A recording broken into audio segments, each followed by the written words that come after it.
Eu não posso esconder ou dizer que não estou emocionado por estar aqui. Esse tempo de adoração foi muito especial para mim, muito encorajador.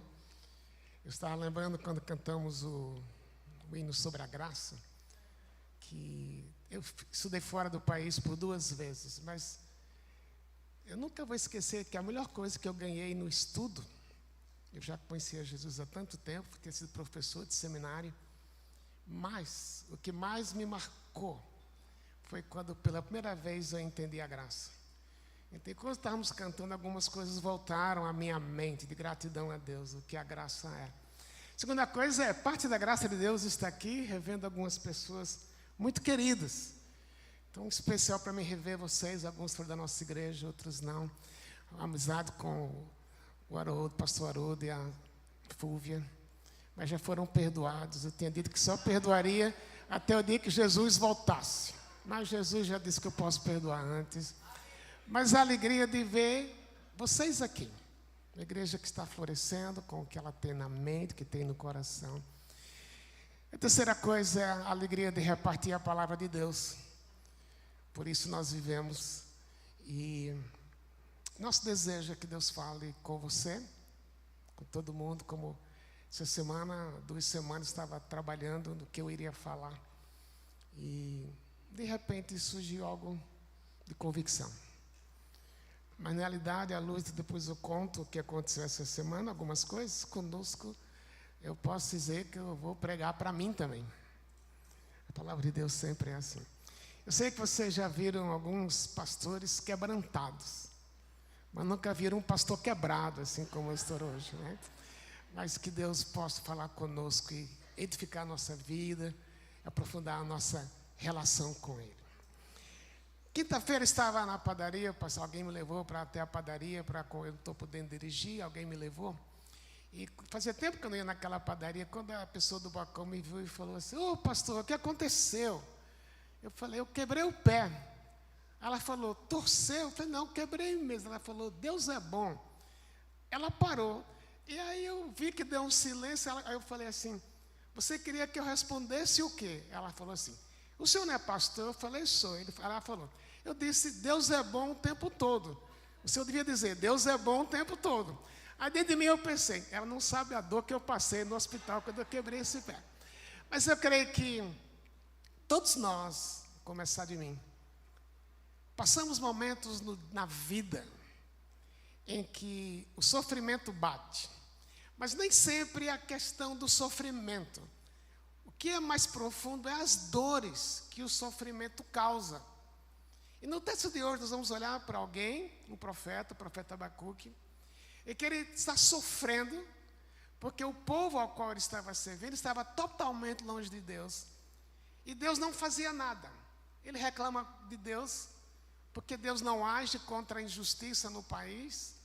E outra coisa que ele reclama é que, se Deus sendo santo como Deus é santo, por que Deus não ouve a oração dele? Eu creio que na nossa vida, depois que nós conhecemos Jesus como nosso Salvador, a gente cresce, às vezes crescemos de repente, depois a realidade da vida desce, ou se torna real mais do que a gente imagina, e lá embaixo parece que a gente pensa a mesma coisa como aquela senhora na padaria. Deus é bom o tempo todo. A gente sabe, não sabe? Aí você coloca, por exemplo, o Salmo 91, que Deus diz que 1000 cairão ao teu lado, 10.000 ao outro lado, e nada vai lhe acontecer. Aí você está numa época de perda, perdeu o emprego, perdeu o casamento, perdeu um filho no hospital. Aí você vai para Jesus nos últimos dias, em João 14, no mundo tereis aflições. Como é que a gente coloca as duas coisas juntas? Deus é bom o tempo todo, mas tem dia que eu posso dizer de cabeça, Deus é bom, mas lá no fundo, como falei para aquela senhora, não falei em voz alta, pastor não pode falar essas coisas, né? Dizer que está no coração. Será que Deus é bom?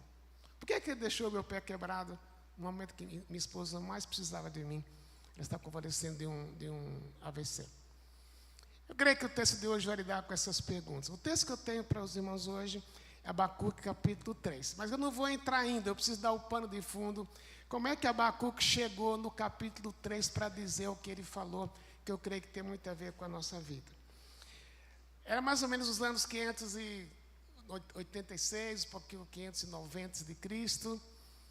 Os babilônios iriam atacar Jerusalém, que Deus havia dito. Ele era um profeta. O nome Abacuque significa aquele que está em luto, aquele que está em problema. Interessante, né? O nome dele fala do que ele estava vivendo. E ele ouve que Deus vai mandar os babilônios para invadir Jerusalém e acabar com a cidade. No primeiro capítulo nós temos um profeta desesperado, cheio de queixas, não tanto com as queixas muito pessoais, mas também com queixas existenciais. E ele fala no capítulo 1, até quando a gente vai falar, até quando o Senhor vai ver a violência na cidade, até quando o Senhor vai ver a corrupção dos líderes, e o Senhor não faz nada, até quando? Quando nosso segundo filho nasceu, 4 meses antes, o médico me chamou no consultório, era um hospital público, me chamou fora do consultório com a minha esposa e falou: se eu fosse vocês, eu abortaria esse bebê. Porque ou ele vai morrer, ou sua esposa vai morrer, ou os dois vão morrer. Aquilo a gente ficou chocado, o médico falando isso. Nós morávamos em Atibaia, então entre o Hospital das Clínicas e Atibaia, 1h30 de viagem, não demos uma palavra, simplesmente chocados. Bom, meu filho nasceu, eu estava na UTI, eu vi quando a enfermeira passou com o bebê na mão, ela falou: é o seu filho? Eu falei: não é meu filho, ele está totalmente sem cor, um azulão, que eu falei, nunca vi bebê com cor azulada, né? Depois eu entendi que ele tinha tido falta de oxigênio no cérebro. Bom, o médico me chamou, o neonatologista nos chamou e falou: seu filho não vai andar, não vai ver, não vai ouvir, e vai ter problema na escola, se ele conseguir viver. Eu falei, dentro de mim eu falei, muito obrigado pelo encorajamento. Bom, ele cresceu, ele viu, ele ouviu. Mas, quando chegou aos 16, 17 anos, afastou-se do Senhor. E nós sofremos, não só por causa. Ele nunca deixou de ir para a igreja, embora isso não dizia muita coisa. Mas o sofrimento era tão grande, que um dia, durante a pandemia, a minha esposa deu um testemunho no culto online. E ela falou, o sofrimento nosso era tão grande, que eu pedi a Deus, se não era melhor Deus levá-lo. E ela completou: o Senhor nos deu a entender que era melhor que ele fosse abortado. A gente não abortou, não iríamos abortar. Mas por que o Senhor deixou ele viver nesse contexto? Alguns de vocês já passaram por isso. E o próprio Abacuque passou. Então, o começo do livro, ele está angustiado, preocupado. Senhor, por que é que o Senhor é Deus, o Senhor não faz nada? Por que é que o Senhor é Deus santo e vai usar um povo corrupto, corrompido, tudo que você pode imaginar, idólatra, para trazer disciplina sobre nós? Se você ora assim, o que é que você espera? Se você confia em Deus, que Deus vai dar uma resposta. Mas na continuação do capítulo 1, Deus disse, olha, se você estava, eu estou aqui parafraseando, se você pode olhar em casa. É como se Deus falasse, se você está achando ruim, vem coisa pior. Porque realmente eu vou mandar os babilônios invadir Jerusalém e destruir. Mas no contexto, Deus diz, mas o que eu vou fazer, se vocês crescem, vocês não iriam imaginar. Agora, a gente não quer respostas rápidas. No Salmo 30, o salmista diz assim, o choro pode durar uma noite, mas a alegria vem quando? Só que algumas vezes a noite é de 50 anos, 30 anos, 20 anos. E em alguns casos, amanhã nem chega. Eu tenho um amigo que escreveu um livro muito interessante, o título do livro é Quando a Alegria Não Vem pela Manhã. Então, Deus diz, Abacuque, você está com perguntas, mas a situação vai ser pior. Aí no fim do capítulo 1, diz assim, deixarás que permaneçam impunes, continuarão a destruir cruelmente as nações. Veja que a luta dele com Deus prossegue, mas tem uma coisa interessante. Você quando está ansioso, ansiosa, e até desconfiando de Deus, alguma vez você questionou Deus? Ou você disse assim, Deus, eu não aguento mais. O Senhor disse que o Senhor é bom, que o Senhor é bom o tempo todo o Senhor é bom, mas para mim eu não estou vendo nada de bom. Parece que isso é pecado, né? Como é que eu vou falar assim com Deus? Mas Abacuque fala assim com Deus. Até quando? Até quando eu vou orar, o Senhor não responde. Aí vem o capítulo 2, em que, no começo do capítulo, Abacuque diz assim, capítulo 2, subirei até a minha torre de vigia e ficarei de guarda. Ali esperarei para ver o que ele diz. Que resposta dará à minha queixa? Queixa. Às vezes nos queixamos de Deus. Mas é interessante que ele diz, eu vou subir para uma torre. E cada cidade na antiguidade, geralmente eram cidades muradas, e tinha uma torre de vigia, em que quem estava ali era para ver o que estava acontecendo ao longe, para poder avisar se era um exército inimigo, avisava para os soldados da cidade, para fechar as portas, não deixar ninguém entrar. Ou se fosse a tempestade está chegando, mas era um lugar que podia ver de longe o que iria acontecer. Às vezes na nossa vida nós precisamos ganhar uma perspectiva no meio do sofrimento. Não negar que o sofrimento existe. Às vezes na mídia você encontra muitas vezes sermões, pastores pregando que você não foi chamado para ser cauda, mas para ser cabeça, que o crente não é pobre, não pode ser pobre, porque Deus prometeu riquezas. Eu lembro na nossa igreja, uns 20 anos atrás, trouxemos um pregador, que eu conheci até certo ponto. Naquela época a gente, depois do culto, a pessoa podia comprar um CD. Lembra que é CD? Não é da sua época, né? E eu fiquei impressionado, que a gente tem uma livraria na igreja, e quando acabou o sermão, às vezes tinha fila. Quando eu pregava, não tinha fila para comprar CD, mas quando eu que pregava, as pessoas... E dava talvez 10 metros, 15 metros. Nesse dia, a fila foi para fora do muro da igreja. Nunca vendemos tanto CD. Sabe por quê? Porque diz que Deus é bom e não vai deixar nenhum mal chegar na sua tenda. Quem não quer ouvir isso? Mas o Abacuque faz vou ficar de longe e vou esperar o que eu vou ver a longo prazo. E muitas vezes esse momento de reclusão é o tempo de você pensar, o que é que eu estou enfrentando? É tempo de continuar orando, mas sem esquecer que está doendo. Uma das coisas mais libertadoras na vida do conosco, nossa vida com Jesus, é poder dizer, Deus, como minha esposa falou, eu não aguento mais. O que é que eu faço? Abacuque fez isso. Aí nesse processo, em vez de Deus falar assim para Abacuque, lembra Abacuque, que eu prometi que estaria com você todo o tempo. Lembra disso? Você já deve ter ouvido o Salmo 91, que foi escrito antes de você nascer. Por que você está assim? Sabe o que Deus faz? Deus descreve como os babilônios eram corruptos, violentos, adúlteros, imorais e idólatras. Eu fico pensando, como é que eu reagiria?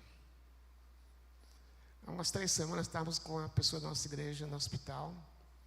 No hospital, minha esposa estava internada, uma senhora de 82 anos. E naquela época não estava com o pé quebrado ainda, eu fui visitá-la. E o filho de 50 anos falou, Deus, pastor, eu tenho orado, mas e se Deus levar a minha mãe? Eu não sei como seria a minha vida sem ela. E Deus levou. E depois eu não pude fazer o funeral, eu estava já com o pé quebrado, não tinha como ir. Ele falou, a gente orou, e Deus levou. O senhor pode me explicar? Eu não sei explicar. Só sei explicar que Deus é presente, como Deus vai ser presente no texto de Abacuque. Então, depois que Abacuque vê Deus falando, quem eram os babilônios? Ele não ouviu de Deus falando, eu vou impedir que os babilônios venham, porque você orou de uma forma tão fervorosa que eu vou impedir, eu vou mudar a história por sua causa. Deus não falou isso. Aí no fim do capítulo 2 ele diz assim, o Senhor, porém, está no seu santo templo, toda a terra cale-se diante dele. Ele não manda Abacuque calar a boca no sentido, lembra que ele estava na torre de vigia? Então, Deus está no templo, Deus é soberano. Vamos ver daqui a pouco. Deus é soberano. E quem sou eu para discutir com Deus. Quando a gente pensa quem sou eu, nós não estamos questionando o nosso valor. Nós estamos dizendo para Deus, Deus, está difícil. Quem sou eu para entender o Senhor? Tem coisas que a gente não entende, tem coisas que Deus não responde do jeito que a gente orou, e a gente não entende. O que é que eu faço? Aí vem o capítulo 3, nós vamos trabalhar no capítulo 3 agora. Se você quiser um título para a mensagem, depois está na tela. Orar quando a situação parece impossível. O que é que eu faço? Quando tudo parece impossível de mudar. Se você quiser me acompanhar, está na tela também o texto. O profeta Abacuque entoou esta oração. Ouvi a teu respeito, Senhor. Estou maravilhado com a tua obra. Neste momento de tanta necessidade, ajuda-nos outra vez, como fizeste no passado. E em tua ira, lembra-te da tua misericórdia. Se você tem uma tradução mais antiga, deve estar a frase: aviva a tua obra. O que é que ele está dizendo? Parece que eu morri. Eu estou morto. Mas assim como o Senhor agiu no passado, à luz do que eu ouvi, age de novo. No começo do capítulo 2, Deus manda colocar uma placa, a visão que Deus estava dando. Os babilônios vêm. Estou parafraseando, não mando escrever, mas aquilo que eu estou dizendo vai ser verdade. Então ele responde: bom, se é verdade aquilo que Deus mandou escrever numa placa, vai acontecer. Já pensou se você estivesse com uma pessoa no hospital doente, e chegasse um profeta do Senhor, e dissesse assim para você: meu irmão, sua mãe está muito doente, seu pai está muito doente. E Deus mandou dizer para você uma palavra. Talvez você quisesse: olha, Deus mandou dizer para mim que ele vai ficar bom. Ele diz: o Senhor Jesus mandou me dizer que seu pai vai morrer. O que é que faz? Cale-se diante do templo dele, da presença dele, porque ele sabe o que está fazendo, mas eu não sei, eu não entendo. Então, como é que eu ajo? Então, a primeira coisa que Abacuque vai mostrar para a gente, como é que eu oro quando as coisas parecem impossíveis, ele vai relembrar o que Deus fez. Agora, será que é fácil relembrar? Você está perdendo o emprego, você está perdendo um casamento, ou está perdendo a saúde, ou está sem esperança, e alguém diz: olha, relembra o que Deus fez. Não tem horas que a gente não tem nem vontade de falar com Deus? Já ficou sem vontade de orar? Está na internet o que eu vou dizer, tá? Eu ia dizer que o pastor também passa por isso, mas não apaga na internet, fica mal para mim, estou brincando. Mas veja, eu também já tive momentos na minha vida que falei: Deus, nem vontade de orar eu tenho dentro do que eu estou passando. Mas ele usa uma palavra interessante. Ele diz: tem misericórdia, lembra-te da tua misericórdia. A palavra misericórdia é uma palavra muito rica, porque o significado dela, literalmente no hebraico, é útero. Aquilo que está dentro. Agora, aquilo que Deus faz vem do mais íntimo ser dele, vem de dentro para fora, do mais interior dele.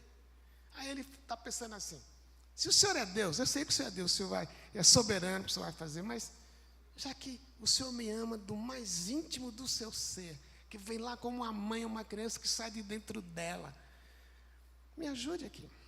Aviva em mim a tua obra, porque parece que na minha vida a tua obra está morta. Isso é uma confissão profunda, meus queridos. A gente ser honesto com Deus e falar: tem horas que eu não aguento, então devolve para dentro de mim aquilo que vem de dentro do Senhor, para que eu volte a confiar em ti. O que é que ele faz? Então, vou ler agora a partir do versículo 3. Olha o que ele diz: vejo Deus atravessar os desertos vindo de Edom, o santo vem do monte Parã. Seu esplendor envolve os céus e a terra se enche do seu louvor. Sua vinda é radiante como o nascer do sol. Raios de luz saem de suas mãos. Onde está escondido o seu poder? A peste marcha diante dele e a praga vem logo atrás. Quando ele para, a terra estremece, e quando ele olha, as nações tremem. Ele derruba os montes perpétuos e arrasa as colinas antigas. Deles são os caminhos eternos. Vejo o povo de Cusã em aflição e a nação de Midian treme de terror. Foi com ira o que feriste os rios e dividiste o mar? Estavas furioso com eles? Não, vinhas em tuas carruagens vitoriosas. Pegaste o teu arco e tua aljava cheia de flechas e dividiste a terra com rios. Os montes vieram e tremeram e as águas avançaram com violência. O grande abismo clamou e levantou bem altas mãos. O sol e a lua pararam no céu, enquanto tuas flechas brilhantes voavam e tua lança reluzente faiscava. Marchaste pela terra com ira e furioso pisaste as nações. Saíste para resgatar o teu povo, para libertar teus ungidos. Esmagaste a cabeça dos perversos e os descobriste até os ossos. Com tuas armas destruíste o líder dos que avançaram como um vendaval, e pensando que o povo fosse presa fácil. Marchaste sobre o mar com teus cavalos, e as águas poderosas se agitaram. O que ele está fazendo? Está relembrando o que Deus havia feito no passado. Todos nós que um dia conhecemos a Jesus, temos dias difíceis, mas também temos histórias que Deus interveio para nos socorrer. E como é que a gente faz? Se está com muita vontade, como eu falei há pouco, tem dia que eu não estou à vontade de orar, mas o que eu posso pedir é como a Abacuque orou: tem misericórdia de mim. Eu estou com vontade, mas que ele não ficou parado. Eu estou numa situação tão ruim, os babilônios vão chegar, eu estou tão mal, não tenho nem vontade de orar, vou desistir de orar. Não. Deus tem misericórdia de mim. É um exercício. Sabe uma coisa interessante? Tudo que você passa, e eu passo, ou eu passei, ou temos passado, os meus filhos, os seus filhos estão vendo. E quando ele fala no começo do capítulo 2 que é para colocar uma placa para dizer que vai acontecer, o que ele estava dizendo? Também deixe os filhos saberem. Porque aquilo que eu fiz no passado, e eles não viveram, mas eles vão viver coisas semelhantes, e a sua reação vai ajudá-los a enfrentar o que eles vão enfrentar. Por isso, relembrar tem a ver com recordar o que Deus... Por que é que a gente celebra a ceia do Senhor? Não sei se aqui é uma vez por mês ou todos os domingos, nossa igreja, muitas igrejas uma vez por mês. Por quê? Porque Deus não quer que a gente perca na mente. A gente se acostuma tanto com o Evangelho que a gente perde na mente que o Evangelho custou a morte de Jesus. Então, por isso, relembrar. Então, quando eu estou apavorado, como Abacuque estava, sem esperança, com medo, focando muito mais nos babilônios do que focando em Deus, o que é que eu preciso fazer? Relembrar. E ele relembra como o povo do Egito foi liberto da escravidão, como o povo, o exército de Faraó, morreu no Mar Vermelho, lá no mar onde eles estiveram, no barco, quando foram atravessar. Ele relembra como Deus abriu o mar para que os israelitas passassem a pé enxuto. Ele relembra como Deus, numa linguagem humana, ele relembra como Deus fez parar o sol e a lua para Josué vencer uma batalha. Veja, se Deus foi capaz de parar o sol e a lua, Deus é capaz de lidar com qualquer coisa que a gente enfrenta. Mas o que é que ele estava ali tão resignado, estava tão acabado, que ele falou: eu só posso relembrar o que Deus fez. Agora, vou voltar um pouco, eu disse. Eu preciso ser honesto. E eu dizer: Deus, hoje relembrar o que o Senhor fez, talvez é só de cabeça. Mas você tem o Espírito Santo que pega o que está escrito na palavra de Deus e transforma em vida. Então tem horas que eu não vou estar muito afim, e vou repetir, vou dizer para Deus: olha, o Senhor me resgatou, porque eu estava tão perdido. O inferno perdeu, como cantamos, o inferno perdeu um. Quer dizer, essas coisas lhe alimentam para voltar a focar. Que a despeito do que está acontecendo na sua vida, não faz sentido para você, Deus vai fazer sentido mais tarde. No capítulo 1, quando Deus fala que eles não entenderam, se Deus contasse o que ele iria fazer, as pessoas não compreenderiam. E depois eu fiquei pensando: onde é que coisa maravilhosa foi essa? Sabe quando aparece esse texto em Atos capítulo 13, quando Paulo diz, falando para os de Antioquia, que o que estava acontecendo ali, a conversão de muitas pessoas, bem como a resistência de alguns, era o que Deus havia dito que faria algo maravilhoso. Mas você pode fazer uma pergunta, mas Abacuque nem viu. É outra pergunta que a gente não tem uma resposta, mas o fato é que Deus pegou uma desgraça. Por que Deus fez? O que aconteceu? Lembra que o povo veio, os babilônios vieram, levou a nação cativa, a maior parte de Jerusalém. 70 anos de cativeiro. Quando o rei Dario mandou eles voltarem para a terra, Ciro, aliás, voltar para Jerusalém, alguns preferiram não voltar e se espalharam pelo mundo. Mas Jerusalém não era a terra prometida. Mas eles se espalharam. Mas por que Deus permitiu isso? Que em cada lugar, quase todos os lugares onde as pessoas do exílio se espalharam, eles não tinham mais templo, eles criaram as sinagogas. E quando Paulo começou a pregar, o primeiro lugar que ele visitava eram as sinagogas. Aquilo que foi fruto de uma dor se tornou uma obra maravilhosa para aquele povo. Talvez seus filhos não vão ver aquilo que Deus está fazendo na sua vida, mas a história fica. E quando eles passaram, como eu falei, pelo que você passou e viram a sua reação, eles vão enfrentar tendo Deus ao lado dele com os mesmos recursos. Então, se eu não, chega uma hora que eu quero orar, mas parece que a oração é por algo impossível, veja, Deus não mudou a história, Deus não impediu que os babilônios viessem. Talvez Abacuque pensou, quem sabe nos meus últimos dias de vida eu vou ver Deus mudar a história. Deus não fez isso. Mas como é que ele sobreviveu? Relembrando o que Deus fez. Há 2 anos atrás, a minha esposa fez uma cirurgia de coluna. Depois de anos e anos de dor, de sofrimento. E quando o médico finalmente decidiu, isso é cirúrgico, não tem mais que fazer o que estamos fazendo.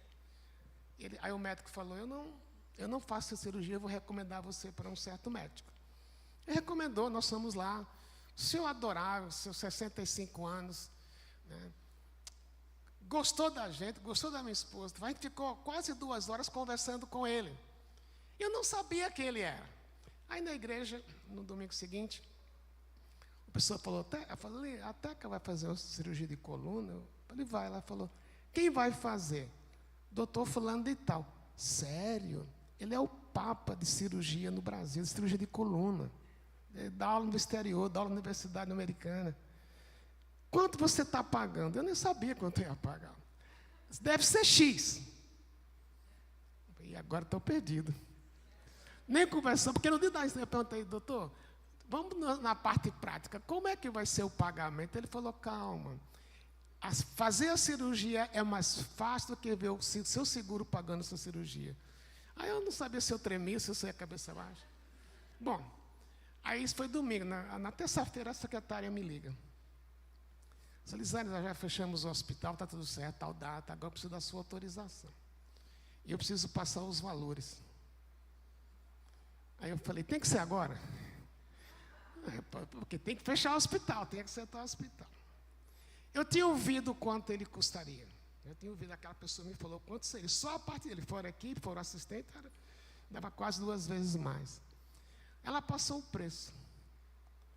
Aí eu falei assim, fulana, eu não tenho condições socioeconômicas de pagar isso. Ela falou, faça uma proposta. Eu falei, a proposta que eu posso fazer é pagar o que o seguro vai pagar. Ela falou, não dá. O seguro vai pagar, se pagar, 10%. Aí ela falou, ele já tirou 3/4 do que seria o preço da cirurgia, só a parte dele. Eu falei, me dá 3 dias. Tá bom, isso foi terça, na sexta você me dá uma resposta. Aí era época de Natal. Aí quando eu cheguei na minha sala, a secretária disse, pastor, fulano de tal passou aqui e deixou um presente para o senhor. Esse amigo nosso tem uma loja de chocolate. Aí era uma coisinha fininha assim, deve ser um chocolate de Natal. Tanto que eu peguei, pus na pasta, fui abrir em casa. Quando eu cheguei em casa, em dinheiro, tinha 50% do custo da cirurgia. Eu falei, mas ainda falta 40%. Eu só tinha 10%. Que era uma quantia astronômica. naquela mesma noite, alguém me ligou, de outro estado, muito amigo nosso. Ô, Luiz, eu soube que até vai fazer uma cirurgia, eu estou te mandando um presente de Natal. Era mais 30%. Aí eu falei, bom, agora minha fé cresceu. Os 10% eu tinha, e o 10% eu teria do meu 13º. Agora, por que eu estou contando isso? Porque naquele telefonema que eu vi o valor, falei, não sei, nada errado com o SUS. Mas vai ser no SUS. Eu até marcar a cirurgia, morrendo de dor. Por que eu estou contando isso? Porque também, como pastor, a gente passa momentos delicados. De perguntar a Deus, por que agora? Por que desse jeito? Então, o que é que eu tenho que lembrar? O que Deus fez no passado. Mas, ok, Abacuque estava no caminho certo. Ele estava relembrando o que Deus havia feito. Agora, eu li até o versículo 14. Vem o versículo 15, que ele é realmente uma hora que a história muda. Versículo 15, ele diz assim: estremeci por dentro quando ouvi isso. Meus lábios tremeram de medo. Minhas pernas vacilaram e tremi de terror. Esperarei em silêncio pelo dia em que a calamidade virá sobre nossos invasores. Esperarei com paciência, em silêncio, pelo dia em que a calamidade virá sobre nossos invasores. Ele não diz quando a calamidade virá sobre nós, porque Deus já tinha respondido. Mas certamente, como Abacuque era humano, eu acho que ele devia ter uma birra com os babilônios. Tomara, como Davi orou, tomara que Deus arranque seus dentes. Já orou assim por alguém? Não, né? Só o pastor que pode orar assim, escondido. Mas, por que ele diz, no dia que vem a calamidade sobre os nossos invasores? Porque o último mandato, o que é que ele estava entendendo aqui? 3 coisas. Primeira delas, eu não consigo lidar com os invasores. Mas lembra que ele falou, como é que o Senhor é Deus? Permite que um povo idólatra, o Senhor é santo, venha nos disciplinar. E outro mandado está dizendo, eu sei que um dia Deus vai agir nesse povo rebelde. Não é meu papel. Tem horas que você e eu não temos como mudar a história. Não temos como fazer uma pessoa que está morrendo ressuscitar. Se Deus quiser, Ele pode. Não temos como mudar a história do seu casamento, mudar a história do emprego que você foi injuriado, perdeu, foi demitido sem causa. Você não tem. É Deus tem. Então, quando ele usa essa expressão, ele está falando, em outras palavras, quando orar parece impossível, preciso relembrar, mas a segunda coisa, eu preciso reconhecer a soberania de Deus. Eu tinha um vizinho, admirava muito jovem. E os filhos saudáveis, bonitos, sabe aqueles filhos sarados, tudo foi para a academia, tudo assim forte, bonito. Nunca vi aqueles filhos com problema de saúde. Um pai bem sucedido na empresa, mas totalmente ateu. E às vezes eu via meus filhos com problemas como esse que eu mencionei, outro que foi mais difícil ainda. E eu falava assim, Deus, o que é que eu fiz de errado? Por que é que fulano, permita a expressão, picareta, cafajeste nos negócios dele, e está tudo bem com ele? E eu que sou tão bom, eu sou pastor, eu sou até bom. Por que não? Por que você me abençoa mais a ele do que a mim? Deus é soberano. E a soberania de Deus nunca age contra nós. A soberania de Deus, muitas vezes, no momento, ela é difícil de entender, mas nunca Deus faz alguma coisa que venha lhe prejudicar em última análise. Lembra de Romanos 8, 28? Eu lembro quando, na época, minha esposa estava muito doente, alguns anos atrás, na igreja alguém falava, pastor, estou orando pela Teca. Mas o senhor sabe, né, pastor? Deus faz com que todas as coisas contribuam para o bem daqueles que amam a Deus. Dava vontade de dizer, cala a boca. Porque nessa hora, a gente não entende como é que Deus está fazendo. Agora, Deus, lembra que o texto diz que Ele faz com que todas as coisas, não somente as boas. Ele pega o que é ruim, Ele pega o que é bom e transforma em algo que vai ser benéfico para nós. Agora, meus queridos e minhas queridas, e você que nos vê pela internet também, é uma questão de resolver crer. de entender que eu não entendo Deus. Mas olha como a situação afetou Abacuque de uma forma inteira. Ele diz assim, ó: estremeci por dentro quando eu ouvi isso, meus lábios tremeram de medo. Alguém já passou por crise de pânico? Você tem medo de uma coisa, você nem sabe se vai acontecer, mas dá um medo, não dá? Minhas pernas vacilaram, eu tremi de terror, esperei em silêncio, afetou ele emocionalmente, espiritualmente e fisicamente. Já alguém falou para você, está doente, alguém fala assim, vai lhe visitar, vê você doente, fala, o que é que você fez de errado para Deus te punir? Já ouviu isso algumas vezes? Às vezes não tem nada a ver, meus irmãos. Deus é soberano. E Ele escolhe agir da forma que Ele escolhe. Mas nunca a ação soberana de Deus vai prejudicar você. Mas leva tempo. Sabe outra história?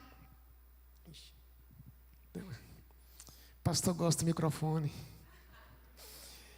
Lembra de José, chamado José do Egito? Ele foi fruto de um problema familiar. Jacó tinha os favoritos dele. E ele era o favorito de Jacó. Afinal, era o filho da esposa que ele amava. O que aconteceu? Os irmãos venderam José como mercadoria. Já pensou? Ele imagina assim: na minha casa eu era o rei da carne seca, era o meu pai, eu era o mais amado do meu pai. Agora eu sou um mercadoria, eu tenho um preço, ele vendeu por preço. Aí ele podia ter pensado, mas Deus está comigo, Deus não vai me abandonar. Aí chegou na casa de Potifar. Potifar deu toda a responsabilidade para ele, só disse para não tocar na esposa. E a esposa o assedia, ele é acusado injustamente. Vendido, rejeitado pelos irmãos, vendido como mercadoria, injuriado na casa de Potifar, porque ele, veja, e lá ele foi injuriado porque ele temia a Deus, ele foi preso porque ele obedeceu a Deus. O que é que você tem pensado? É assim, é isso que eu mereço? Foi para a prisão, serviu os empregados de Faraó, um deles esqueceu, o outro lembrou, ele foi para o Egito. Depois de 12 anos de sofrimento injustiçado, Jacó, o Faraó o coloca como o segundo no Egito. E por causa disso, o mundo daquela época não teve fome.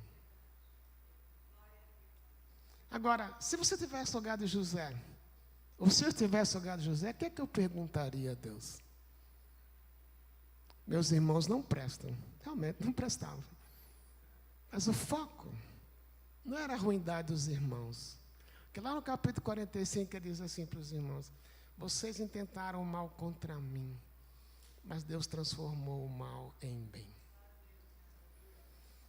No momento que José, imagina, estava lá, quando você lê a história do capítulo 42 a 45, os irmãos lembram que José deve ter sofrido terror lá no fundo do poço, sem saber o que ia acontecer. Deus é soberano. O que é que José fez? Ele tremeu, afetou o corpo, afetou a alma, afetou o espírito. Mas ele fala essa expressão: esperei em silêncio por aquele dia. Esperar em silêncio não é falar das suas dores, é não ficar reclamando. E poder ser honesto com as pessoas. Como você está? Você dizer, está difícil, está difícil. Às vezes você fala, está tudo bem, não está. Quando você fala, está difícil. Mas eu tenho uma esperança, que Deus é soberano. E que Ele pode transformar aquilo que hoje é ruim para mim, em coisa boa para mim. Aí vem o terceiro princípio. Quando eu oro e as orações parecem tocar no impossível, eu preciso relembrar o que Deus fez. Eu preciso aceitar, ou refletir na soberania de Deus. Mas vem a terceira coisa, aquele texto que a gente conhece de cor desde criança, né? Depois que ele disse que ia esperar pacientemente pelo dia que Deus ia punir os babilônios, que Deus é justo também. Aí ele fala aquele texto tão conhecido. No versículo 17, não tem um mas, começando como em geral tem, quando se faz um contraste, liga o anterior, mas no hebraico tem. É como se ele falasse assim: mas, ou contudo, porém, ainda que a figueira não floresça e não há frutos nas videiras, ainda que colheita das azeitonas não deem nada, e os campos fiquem vazios e improdutivos, ainda que os rebanhos morram nos campos e os currais fiquem vazios, mesmo assim me alegrarei no Senhor, exultarei no Deus da minha salvação. O Senhor é soberano, o Senhor soberano é a minha força. Ele torna meus pés firmes como os da costa, para que eu possa andar em lugares altos. Umas coisas muito especiais aqui. Primeiro, ele que está fazendo contraste. Ele falou, eu não estou entendendo, eu não entendo Deus, mas eu vou passar por momentos difíceis. Naquela época, especialmente na região de Jerusalém, não tinha, claro, hoje, muito depois que muda, mas o que ele está falando, em outras palavras, a gente vai falir. Não vai ter mais gado para vender a carne, não vai ter mais azeitona para vender, não vai ter mais saúde, uva para fazer vinho. Acabou. Interessante como ele enfrenta a realidade. É assim, a vida é assim. Vai acabar tudo isso, e é que eu faço. Isso é quando vocês já passaram por algum divórcio. Eu lido com isso na igreja. Divórcio e recasamento também. Mas uma coisa que mais ouço é: eu não sei como eu vou viver sem ele ou viver sem ela. E você não sabe. Só quem passa sabe. Não sei como aquele casal, aquela senhora que morreu no hospital, onde minha esposa estava. O filho falou, eu não sei viver sem a minha mãe. Ele não tinha casado para poder cuidar da mãe. Como é que eu vivo? Algo está dizendo, eu não sei.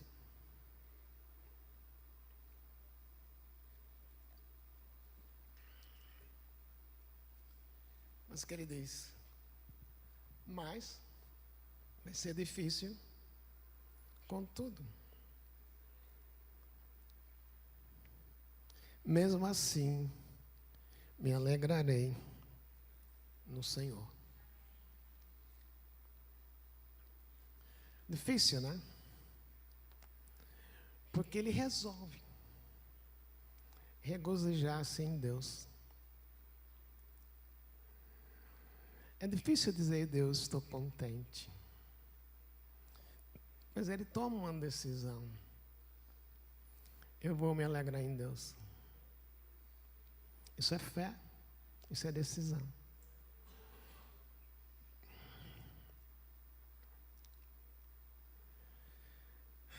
Nessa hora eu preciso tomar essa decisão.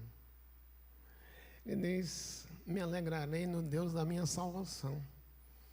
Aí, quando ele fala salvação, não é perdão de pecados, mas é ser salvo da circunstância. Então, meus queridos e minhas queridas,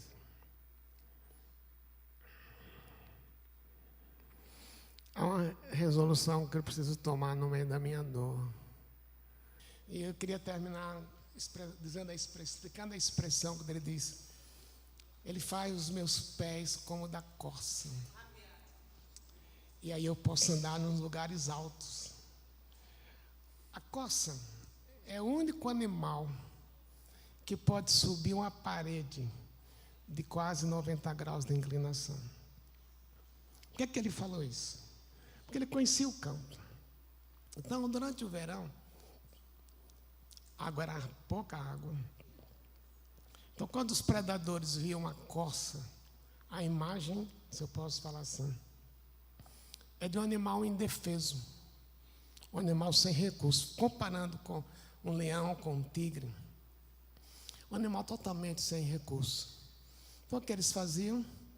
Corriam atrás para pegar a corça, mas a corça, por causa dos pés que Deus fez, ela conseguia sair do perigo e subir uma parede de quase 90 graus, sem cair. Quando ela chega lá em cima, o texto diz que ela estava no meio dela. Porque essa expressão é rica. Lembra lá no capítulo 2, quando eu mencionei que Abacuque disse que ele ia subir na torre de vigia e esperar o que ia acontecer. O meio que ele está falando é que a torre era o lugar seguro. Era o último lugar em que os exércitos, aliás, era o primeiro lugar que os exércitos queriam derrubar, tirar quem estava lá em cima, mas era o último lugar que eles conseguiram, porque era totalmente fechado. O que é que isso tem a ver conosco? Abacuque começou o livro dele com angústia, com medo e com raiva. Ele termina dizendo: Deus fez os meus pés como da costa, eu posso estar seguro. Veja, Deus não mudou a história, mas Deus o fez uma pessoa segura nele. Ele começa o capítulo 1 focado no medo dos babilônios. Ele termina o capítulo 3 focado na proteção que Deus dá. Esse texto é interessante, que eu lembrei da palavra em hebraico por causa da música aqui, cantando cheio de vigor. Quase que eu subi aqui, largava minha muleta e vinha cantar aqui também. Mas na sua tradução talvez não apareça, na mais antiga, nas antigas aparece a palavra que é um cântico com a palavra em hebraico, Shegenoth. Shegenoth. É uma palavra difícil, nenhum comentarista nenhum é tão traduz isso da forma comum. Mas é uma espécie de ponto de exclamação na poesia hebraica, que estava convidando Abacuque, ele mesmo e o povo, a cantar de uma forma diferente. A cantar com alegria, pulando, como alguns estavam pulando aqui. Por quê? Por causa da certeza que Deus interviria e faria os pés deles como da coça. Aí, terminando, a gente pergunta: onde você está hoje? Se você está com queixas, está desanimado, isso não é falta de espiritualidade. Sabe por quê? Porque medo e fé andam juntos. Eu pensei, será que algum dia eu vou acordar e dizer: Deus, obrigado, eu não tenho nenhum problema para resolver hoje. Não sei se vocês já pensaram nisso. Ou já viveram um dia assim. Então, se tem, me dá a receita. Porque todos os dias levantamos com coisas para fazer, coisas difíceis, às vezes na igreja, às vezes confrontar alguém, disciplinar uma pessoa rebelde. Às vezes em casa, um filho doente, uma esposa com problemas. Ou o dinheiro foi menor do que um mês. Todos nós levantamos, algumas vezes com perguntas. Então, onde é que você está hoje? Ou ainda está vivendo em algo do passado que nunca foi tratado. Que nunca você disse: aquilo me feriu e até hoje eu não perdoei. Você se rotula a partir daquele problema. Alguns anos atrás eu estava pregando num certo seminário, uma escola teológica. Acabou a mensagem, que você tem alguns pastores lá participando da conferência, e veio o diretor da organização, que eu tenho admiração por ele, mas ele é aquele evangelista por natureza. Sabe aquele cara que transforma qualquer conversa, falando sobre, se você estivesse falando sobre arroz, se você estivesse falando com ele sobre arroz e feijão, ele ia transformar o arroz e feijão em um momento evangelístico. E eu sabia que ele não topava comigo muito. Não sei porquê. Mas eu via, aí ele falou para o grupo: vocês estão admirando Lisânias, mas ele prega muito doce. Eu não sei o que ele quis dizer, mas aquilo me machucou tanto. Porque era de alguém que eu esperava uma admiração. E nunca veio, nunca veio. Aquilo me machucou. E por muito tempo eu tive que lidar. Cada vez que eu ouvia falar dele, eu falava assim. Eu não podia falar em voz alta, porque pastor não fala essas coisas em voz alta, não é pecado. Tomara que Deus o quebre. Só eu sabia. Mas chegou o dia de Deus me curar. Porque eu vivi muito tempo com este rótulo: fulano me machucou. E talvez seja na sua vida alguma coisa que lhe prende até hoje. Mas lembra? Se alguém te machucou, Deus sabia. Por que Deus não impediu? Você não sabe. Mas lembra? Deus falou para Abacuque que ele ia fazer uma obra maravilhosa. E chegou o dia que aquela obra maravilhosa aconteceu. Talvez seja para você e para mim, como foi naquele dia que contei esse meu chefe no aeroporto. Eu sempre, se a gente viajava para uma mesa conferência uma vez por ano, ele ia mais cedo. Geralmente ele voltava e eu estava indo para o aeroporto para pegar o voo. E por 3 anos eu me desviava dele. Mas nesse dia eu falei, Deus me curou. E eu fui lá, dei um abraço nele. Ele não entendeu. Ainda chamei ele de chefinho. Ele não sabe disso, ele morreu já. Mas eu sabia que Deus havia me curado. Mas levou um tempo. Então, meu querido, minha querida, não sei onde você está hoje. Se tem queixas, traga para Deus sua queixa. Se tem medo, não ache que isso é falta de espiritualidade. Se Jesus falou para a gente não ter medo, é porque Ele sabia que a gente teria medo. Medo de enfrentar um novo trabalho, enfrentar um novo relacionamento. Mas Ele faz os seus pés como da coça. Ele capacita para enfrentar qualquer parede sem lhe abandonar. Vamos orar?